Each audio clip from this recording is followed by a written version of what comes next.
Avant d'aborder le premier point de sa communication, le président de la République, chef de l'État, commandant suprême de forces armées de la République démocratique du Congo et de la police congolaise, a informé le Conseil qu'il a présidé peu avant le Conseil de ministres une réunion des sécurités, consécutivement à la situation sécuritaire qui prévaut à Kichanga en particulier et dans la province du Nord Kivu en général.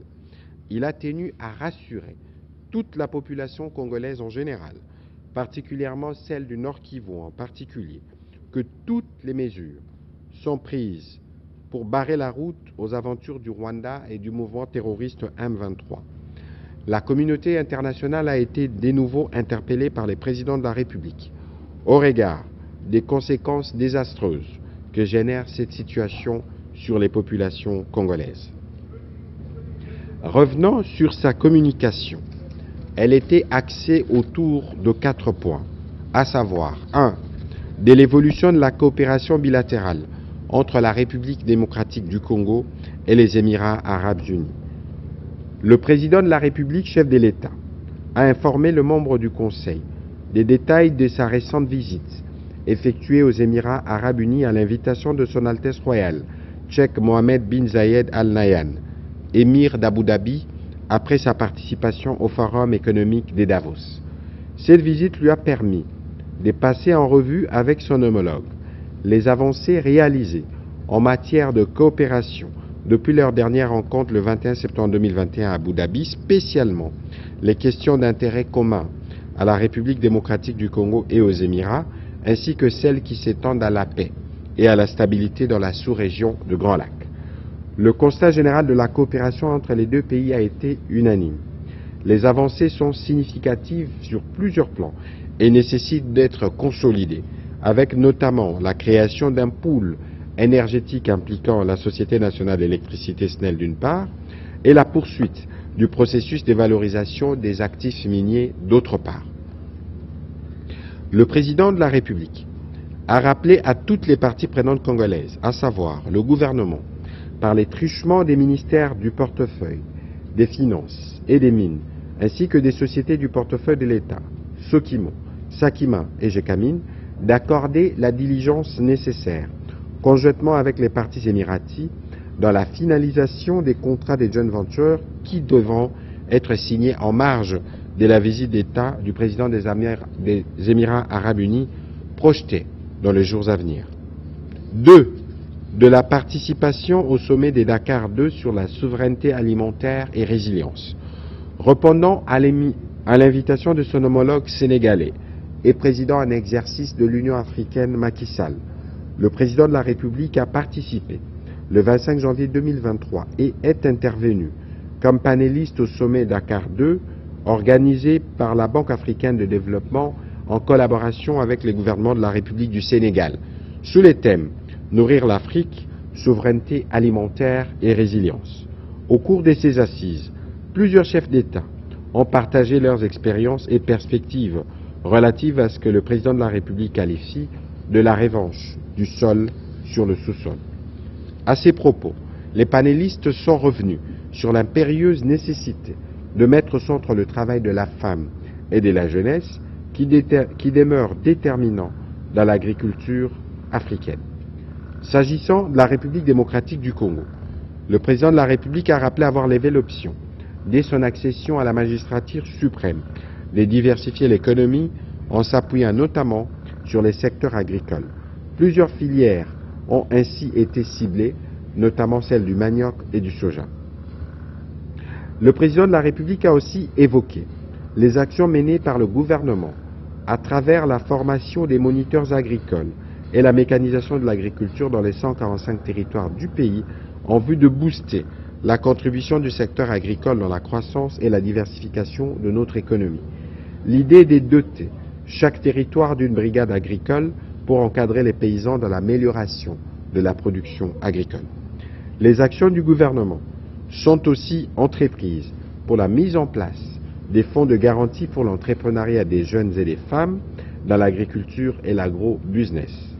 Toutes ces actions, financées sur fonds propres du gouvernement grâce aux efforts qui ont permis de doubler le budget du secteur agricole de 2022 en 2023. C'est dans cet ordre d'idées que le président de la République a invité les bailleurs des fonds et autres partenaires techniques et financiers à soutenir les actions du gouvernement à travers les énergies renouvelables, les infrastructures et les développements du capital humain. Les ministres ayant en charge le plan, les développements rural, l'agriculture, la pêche, l'élevage, le budget, les finances et l'industrie ont été chargés, sous la coordination du Premier ministre, d'accélérer leur mise en œuvre du programme de développement local de 145 territoires dans sa deuxième composante qui consiste à promouvoir le développement des économies rurales et des chaînes des valeurs. 3. De la structuration, l'adaptation et la pérennisation de la réponse gouvernementale au phénomène enfants en situation de la rue. Le président de la République reste préoccupé par les phénomènes enfants en situation des rues, communément appelés enfants de la rue. Il constitue une interpellation et engage au quotidien notre responsabilité collective, bien que cette situation exige une attention particulière des pouvoirs publics. Le chef de l'État a rappelé à l'intention du gouvernement, des parents, des partenaires et de tous les acteurs sociaux que la place de l'enfant n'est pas dans la rue, ni dans les centres d'hébergement. Les milieux naturels de l'enfant restent et demeurent la famille. Fort de sa vision d'investir dans l'homme et de lutter contre l'exclusion et les inégalités, le président de la République a chargé le gouvernement de la République, au travers de ministères sectoriels concernés, de structurer et de rendre durable la réponse gouvernementale aux phénomènes décriés, ce qui passe notamment par l'élaboration, sous la supervision du Premier ministre, d'une politique et d'une stratégie nationale de protection de l'enfant congolais complémentaire aux mécanismes et dispositifs juridiques existants.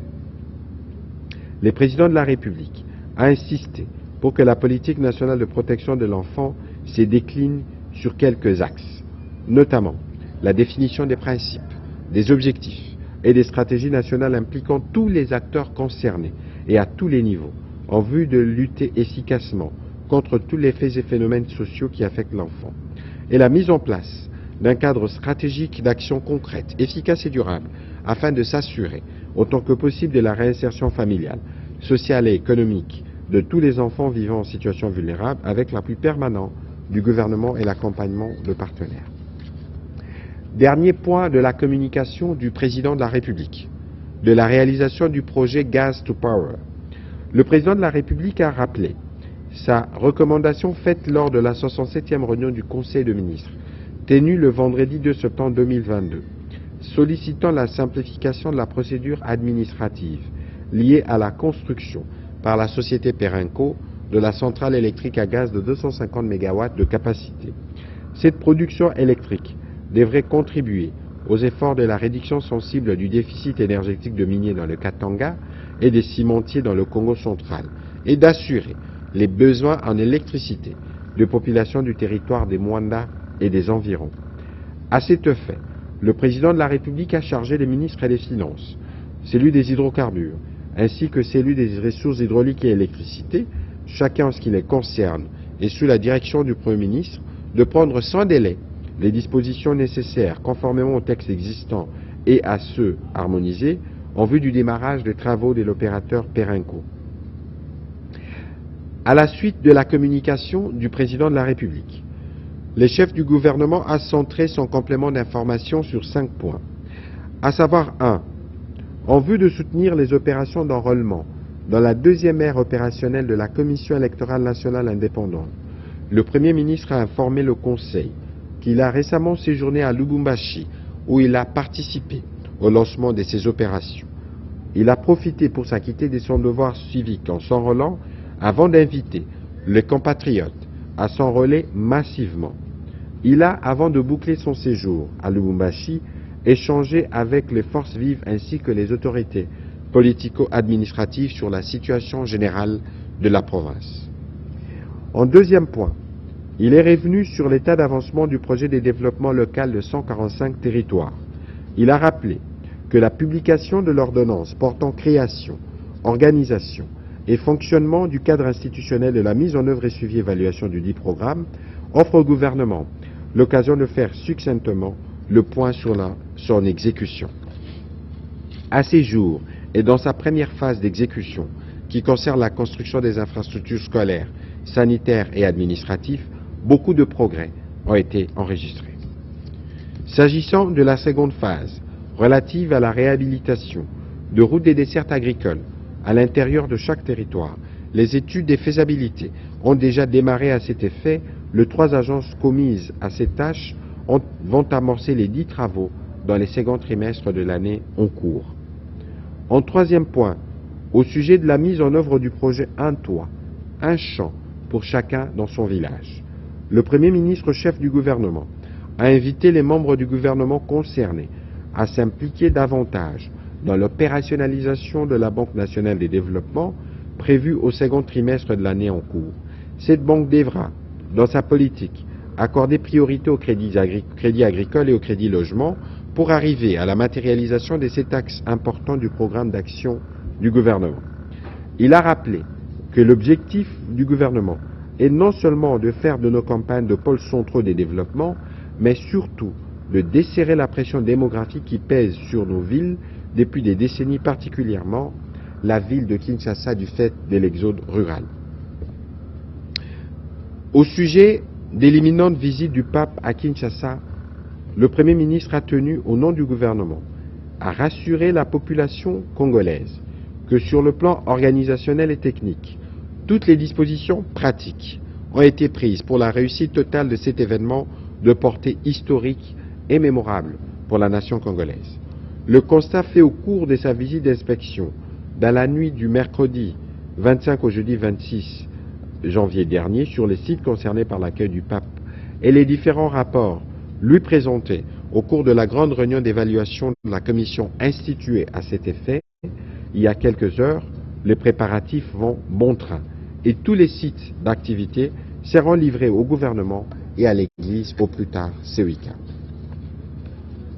En dernier lieu, le Premier ministre chef du gouvernement a condamné et dénoncé les exactions dégradantes et inhumaines des miliciens du groupe armé Mai Mai Malaika qui s'illustrent dans les pratiques islamistes de la charia. Ils ont récemment passé à la flagellation de jeunes filles et femmes habillées en jupe courte et pantalon dans la zone sous leur contrôle, précisément dans la commune rurale de Salamabila, en territoire de Kabambaré. À ces propos, le Premier ministre a informé le membre du gouvernement qu'une délégation gouvernementale y sera dépêchée.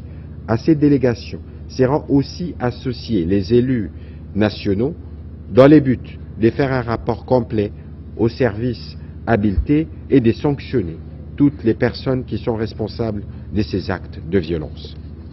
Au deuxième chapitre du Conseil de ministres de ce jour, relatif aux points d'information, État et administration du territoire, le vice-premier ministre, ministre de l'Intérieur, Sécurité, décentralisation et affaires coutumières, a présenté au Conseil l'État et l'administration du territoire.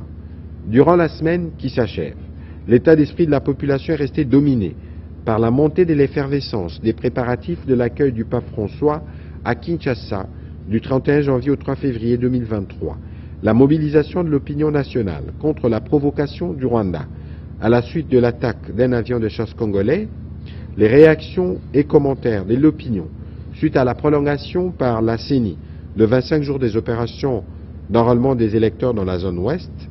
Dans les volets sécuritaires, il a épinglé quelques faits suivants, notamment en province du Nord Kivu. L'explosion d'un moulin piégé avec une bombe artisanale a occasionné les blessures de 18 personnes le 25 janvier 2023 au Petit Marché, situé à la cellule Ma Campagne, quartier Kalinda, commune de Malekera, en ville de Béni. Cet incident est survenu 10 jours après l'explosion d'une autre bombe artisanale, le 15 janvier 2023 à Kassindi, dans une église. Les services habilités ont déployé les dispositifs nécessaires pour renforcer la sécurité. Et pour terminer, le ministre de l'Intérieur a informé le Conseil du chavirement de la baleinière HB Papa Boketu survenu dans la nuit du 17 au 18 janvier 2023 sur la rivière Lolanga, entre Bassankousou Centre et la localité Ngbondo, en territoire de Bassankousou. Ce drame déploré a occasionné la mort de plusieurs dizaines de compatriotes, avec une quarantaine de rescapés. Le gouvernement, à travers le ministère de la Solidarité nationale, a pris des dispositions pour apporter les soutiens aux victimes de cet accident. Le gouvernement tient par ailleurs à rappeler l'obligation qui incombe aux usagers de respecter les instructions contenues dans la circulaire du ministère de Transport et Voies de Communication qui interdit la navigation nocturne sur les eaux congolaises de toute embarcation. Toujours sur ces chapitres sécuritaires, en complément, le ministre de la Défense nationale et ancien combattant est aussi lui revenu sur la situation sécuritaire dans l'est de la République démocratique du Congo. Il a indiqué que la coalition RDF terroriste du M23 continue à se renforcer en hommes et en matériel pour maintenir l'insécurité sur le sol congolais. Cela a été de nouveau attesté par des traversées coordonnées des troupes rwandaises lourdement équipées, tant en moyens de feu terrestre ainsi qu'anti-aériens. Le ministre de la Défense nationale et ancien combattant a porté à la connaissance du Conseil les événements qui se sont déroulés dans la cité de Kichanga et les massacres et autres dégâts qui ont été commis par la coalition RDF et M23. Il a signalé que toutes les dispositions sont prises par les forces armées de la République démocratique du Congo pour rétablir la sécurité dans cette partie du pays. En ce qui concerne la situation sécuritaire à Kwamut, dans la province de Mai-Ndombe, il a précisé qu'elle est totalement sous contrôle de forces de sécurité. Plusieurs autres détails opérationnels et stratégiques ont fait l'objet du rapport présenté par le ministre de la Défense nationale et ancien combattant. À son tour, représentant le ministre de la Santé en mission, la ministre du Travail a présenté au Conseil la situation globale de la santé dans le pays avec un accent particulier sur la Covid-19. À ces propos, la tendance à la troisième semaine de l'année 2023 a été marquée par une baisse de l'incidence des cas de Covid-19, 38 cas contre le 103 de la semaine 2, soit une baisse de 64,15%. Il a été noté une baisse du taux de positivité des tests passant de 3,09% à 1,57%. Une absence de nouveaux cas importés. Aucun décès n'a été notifié au cours de la semaine. Malgré cette décrue, le ministre de la Santé publique, Hygiène et Prévention a réitéré la recommandation du gouvernement à la vigilance, au respect des mesures barrières et à la vaccination accrue comme moyen de prévention des nouvelles vagues et ou pour en minimiser l'impact au cas où elle surviendrait. Rapport sur l'état d'avancement des projets d'entretien et des constructions de la voirie dans la ville de Kinshasa. Le ministre d'État, ministre des Infrastructures et Travaux publics, a présenté les éléments nouveaux des avancées enregistrées sur les chantiers des projets particuliers réalisés et en cours de réalisation pour la réhabilitation et la construction de certains axes routiers dans la ville-province de Kinshasa. Des détails techniques et financiers ont été passés en revue, tant pour les chantiers des projets en cours de réalisation sur les financements du Trésor que ceux en partenariat public-privé, ceux directement financés par les fonds et ceux réalisés avec l'appui des bailleurs de fonds. Le Conseil a pris acte de ce rapport. État des lieux sur l'acquisition des terres du village Kindofula et la relocalisation de la base navale de Banana. Consécutivement à la convention de collaboration signée entre le gouvernement congolais et la firme Dubai Port World pour la construction d'un port en eau profonde à Banana dans les territoires de Moindre Congo central, le ministre de la Défense nationale et ancien combattant a informé le Conseil que cette entreprise peut poursuivre sans entrave les travaux car la relocalisation de la base navale a été effective. Au stade actuel, un terrain de 45 hectares sur les sites de la localité Kindofula a été acquis, sa délimitation ainsi que son bornage ont été effectués. Les titres de propriété et l'arrêté ministériel de sa mise à disposition ont été signés par le ministre des Affaires foncières et remis en bonne et due forme au ministre de la Défense nationale. Les travaux préparatoires sont en cours d'exécution en vue du démarrage effectif de la construction de la nouvelle base navale. Le Conseil des ministres a pris acte de cette note d'information. Rapport sur l'état d'avancement des préparatifs des 9e Jeux de la francophonie à Kinshasa. Le ministre de l'Intégration régionale et de la francophonie a informé le Conseil de l'état d'avancement des préparatifs des 9e Jeux de la francophonie prévus en août prochain à Kinshasa. Il a indiqué que l'exécution des 10 travaux est à ce jour satisfaisante sur tous les chantiers en vue de leur parachèvement.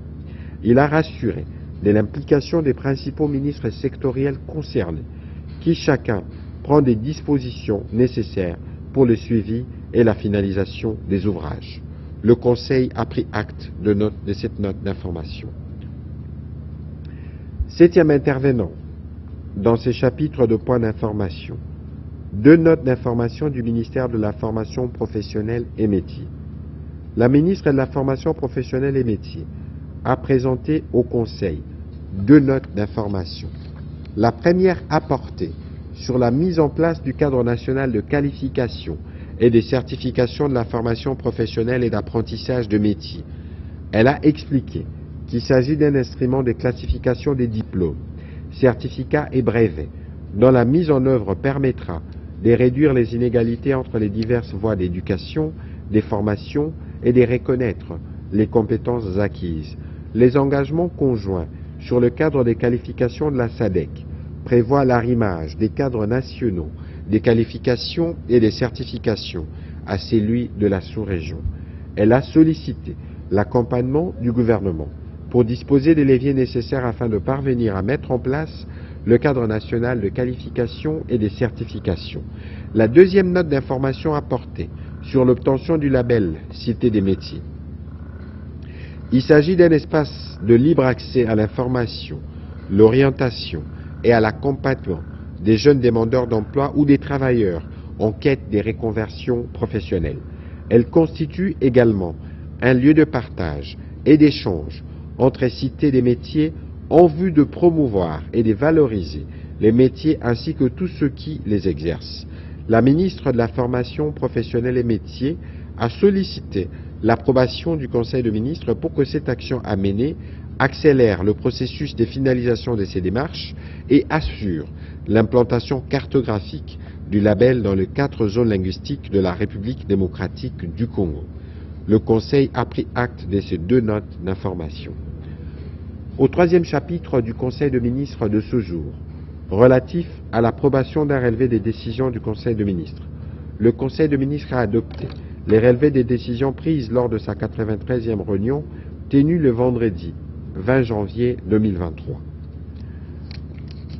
Au quatrième chapitre du Conseil de ministres de ce jour, relatif à l'examen à l'adoption d'un dossier. Performance en matière de finances publiques pour 2022.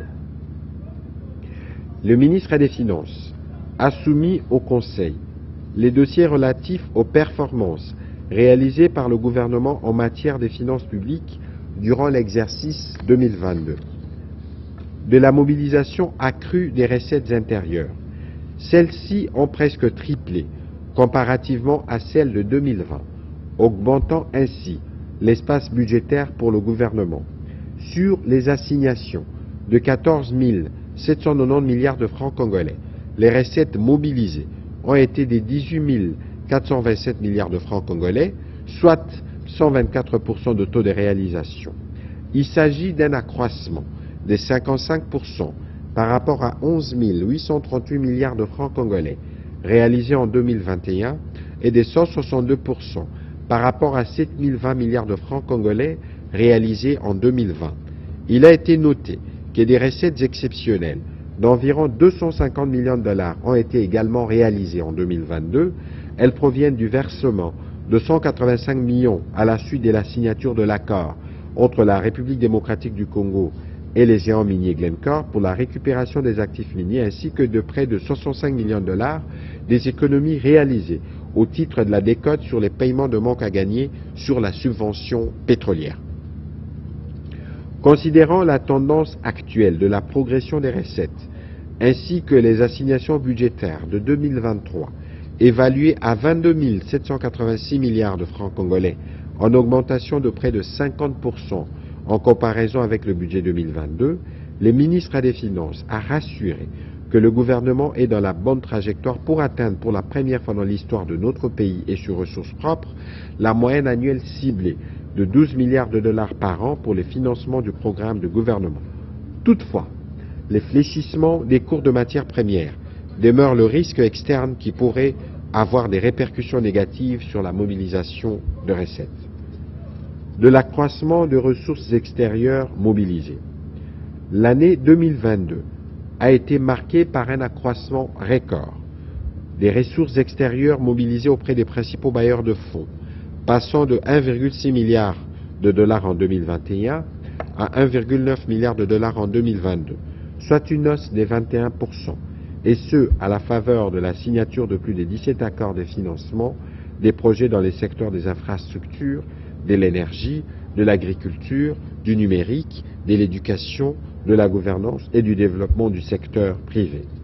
Pour soutenir ces efforts, il a été engagé des réformes visant le renforcement de la gestion et l'amélioration de l'efficacité et de l'efficience des ressources extérieures pour le financement durable du développement. De l'amélioration de la qualité de la dépense publique. Les efforts ont été poursuivis afin de dégager les ressources nécessaires pour soutenir la relance de l'économie et améliorer les conditions de vie des populations. Ainsi, les dépenses en capital ont presque triplé en 2022. Par ailleurs, le ministre des Finances a évoqué la consolidation de la stabilité macroéconomique en 2022, année au cours de laquelle l'économie congolaise a renforcé sa résilience avec un taux de croissance de 6,6% contre 6,1% initialement prévu par le FMI. L'inflation a été contenue à 13,1% contre la cible annuelle de 12,3%, un niveau favorable qu'est la situation observée dans la plupart des pays d'Afrique subsaharienne à la suite de l'inflation importée. Les réserves internationales ont atteint le chiffre record de 4,4 milliards de dollars à fin décembre 2022 contre 3,2 milliards à fin décembre 2021, un niveau historique jamais atteint par le pays. La monnaie nationale est demeurée relativement stable en 2022 avec une faible dépréciation de 0,70% comparée à 2021. Il a été sur ce point complété par le ministre d'État, ministre du Budget. Après débat et délibération, le Conseil a adopté ces dossiers. Dernier chapitre du Conseil de ministres de ce jour, relatif à l'examen et à l'adoption de deux projets de texte. 1. Projet d'ordonnance loi portant autorisation de la prorogation de l'état de siège sur une partie du territoire de la République démocratique du Congo.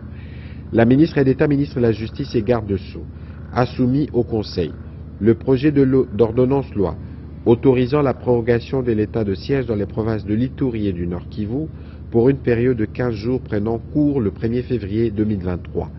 Après débat et délibération, le Conseil a adopté ces projets d'ordonnance loi.